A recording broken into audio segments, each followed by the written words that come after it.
something of you. He said, indeed.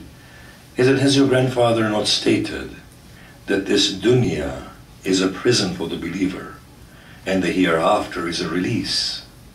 And has he not stated that this dunya is a paradise for the disbeliever and the hereafter is a prison? He said, indeed he has. He said, then what is it that I see? This dunya for you is Jannah and for me it's a prison. The Imam smiled and he said, oh man, if you could see what Allah has prepared for me in the hereafter, you would say, oh Hassan, despite having everything, this dunya is a prison for you. And if you could see the restrictions and the constrictions that await you in the hereafter, you would say, despite not having anything here, it's a paradise for me.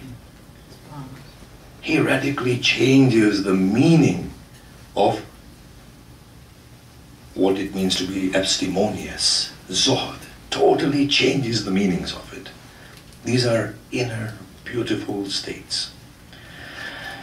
If we go to Baqi, be in no doubt that we can ask anything of any one of these Imams. There is not a shred of shirk in any of this. For those who have not understood this, maybe we can discuss afterwards what qualifies shirk.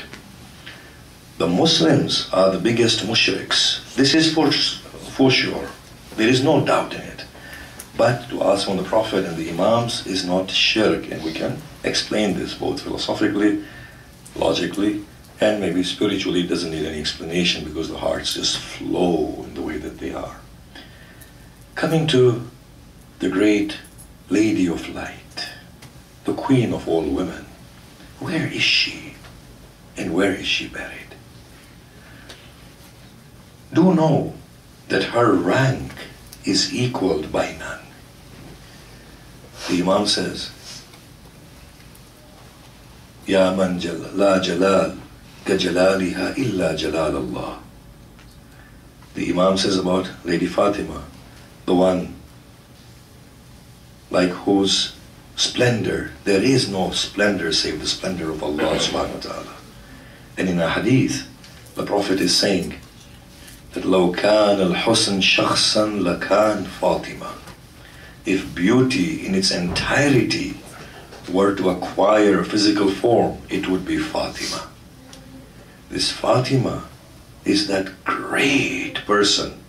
When you see Hussein on the battlefield in Karbala, he does not introduce himself as the son of Ali. He states to them, do you not know that I am the son of Fatima? This is how grand Fatima is. In any case, where is she buried? Imam Ali made several graves because it was her wasiyah that the place of her burial should not be disclosed. When I was in Iran studying, amongst the Persians, they used to have Tuesday night gatherings in which they used to narrate hadith from Biharul Anwar and other books of traditions, and sometimes used to share their dreams and experiences, in which a particular person narrated that an alim sat for 40 days consecutively in a spiritual practice in order to see Ali ibn Abi Talib. When he met with Ali in his dreams, he asked, he said, "Oh Master, disclose to me where you put Fatima to rest." He shed tears at that point. He said, "Old man, ask me not. Let it remain a mystery. For the Lady of Light wished it not to be known." And therefore we don't know. However, the riwayah that is most strongly upheld by the ulama is one that she is next to her father. She is next to her father inside the masjid and Nabi, and not in Baqi. This is the Lady of Light, Janabi Fatima. Now when we go and do these ziyarat, we need to understand that the real ziyarah is not what we read inside the book. Assalamu alayka ya Rasulullah, Assalamu alayka ya Khatam al-Nabiyyin. These are formalities. The real ziyarah is the meeting of the souls and the hearts. This is the real ziyarah. It has no form, it has no specific words, it has no rituals.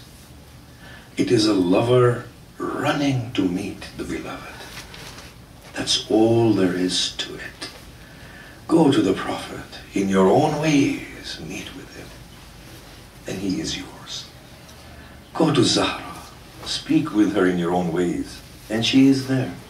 Speak with the Imams in your own ways, empty your hearts in your own languages, with your own expressions, and they are all responding, and they will all respond. This is the essence of ziyarah.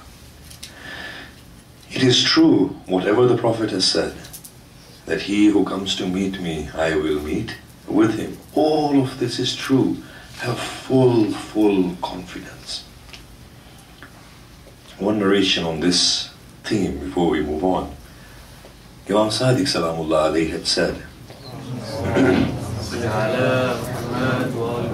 Man baka aw abka aw tabaka ala al-Husayn wajaba lahu al-Jannah.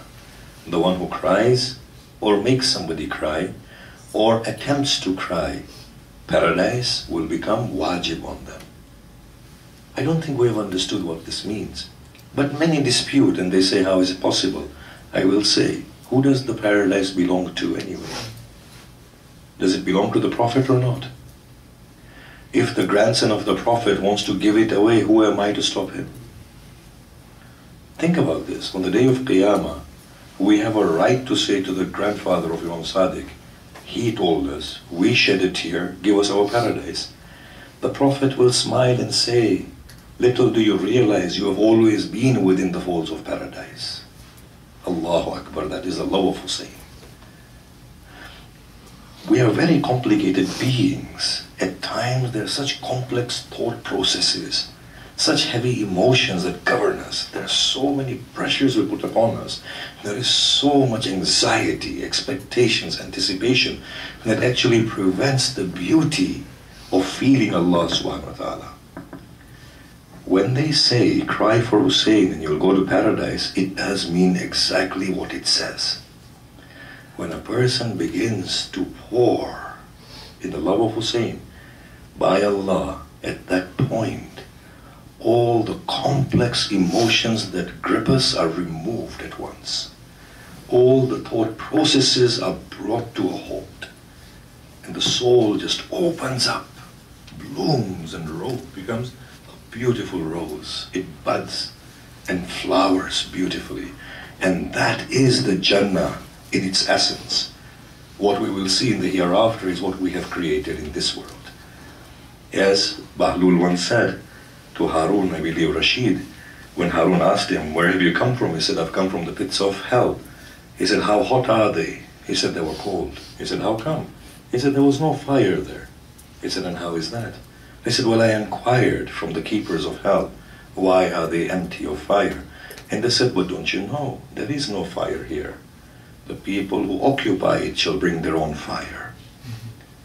So there is no hell beyond the one that we are going to create. And similarly, there is no paradise beyond the one we create. And that is why when we do a ziyarah, we are supposed to be moved from within with that simplicity of love. No complex calculations, no great expectations, just simple human beings going to the ones that they love, they embrace them, they complain to them, and they receive from them whatever they want to receive. What would we ask at that point anyway? It is good to go there and say, Ya Rasulullah, you had said to Abu Lubaba that had he come through you, he would have been forgiven. I come to you specifically asking you to get this transgression of mine forgiven. And be confident that it's forgiven. Be confident that it's forgiven. Then leave it behind and go forth. One of the greatest difficulties within the human Muslim community is that we can forgive others, but we can't forgive ourselves. and not being able to forgive ourselves is the greatest sin.